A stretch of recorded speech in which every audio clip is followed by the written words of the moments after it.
우주, 의학, 기후변화, 현장에서 직접 취재한 과학 이야기를 전합니다. 정종호의 지금은 과학 시작합니다. 북극 가열화가 더 빨라지고 있는 것으로 나타났습니다.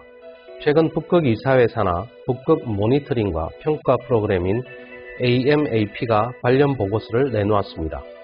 1971년부터 2019년까지 북극의 온도 상승은 지구촌 평균 온도 상승보다 3배 높은 것으로 분석됐습니다. 지구촌 평균 온도가 1도 상승했을 때 북극은 3도 이상 급상승했다는 것을 의미합니다. 이번 보고서를 통해 북극의 기후변화가 매우 빠른 속도로 진행되고 있음이 다시 한번 확인됐습니다. 2015년 9월 직접 북극을 취재한 적이 있는데요. 당시 우리나라 쇠빙선 아라오너를 타고 약 한 달 동안 북위 77도까지 올라갔습니다. 매년 9월은 북극의 바다흐름이 가장 적을 때입니다. 실제 당시 아라오너를 타고 추코치해를 시작으로 3일 동안 고위도로 올라갔는데 바다흐름은 보이지 않았습니다.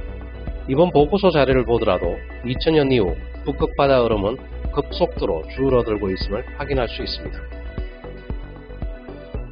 북극 생태계가 빠르게 변하면서 북극의 상징인 북극 곰도 고통받고 있습니다. 먹을 것을 찾지 못해 점점 개체 수가 줄어들고 있다는 보고서가 계속 나오고 있습니다.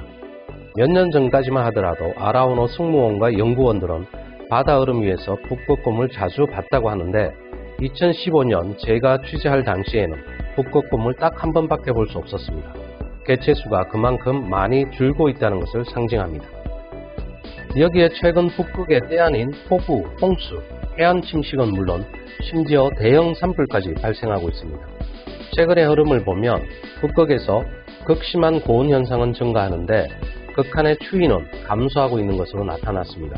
15일 이상 지속하는 북극 한파는 2000년 이후 북극에서 거의 사라졌다고 보고서는 강조했습니다.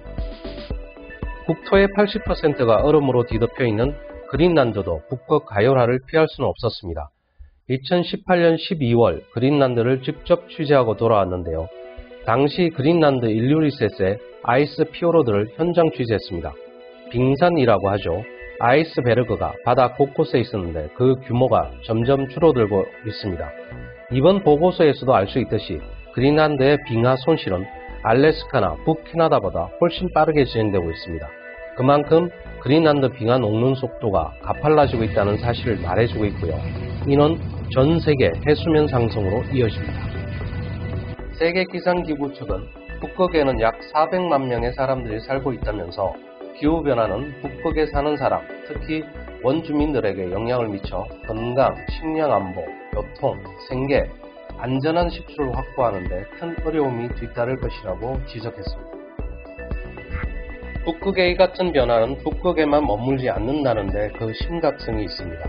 북반구 고위도 지역에 악영향을 끼치는데 우리나라도 영향을 받습니다.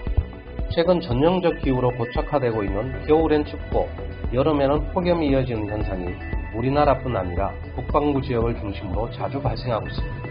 이는 북극 가열화와 관계가 있습니다.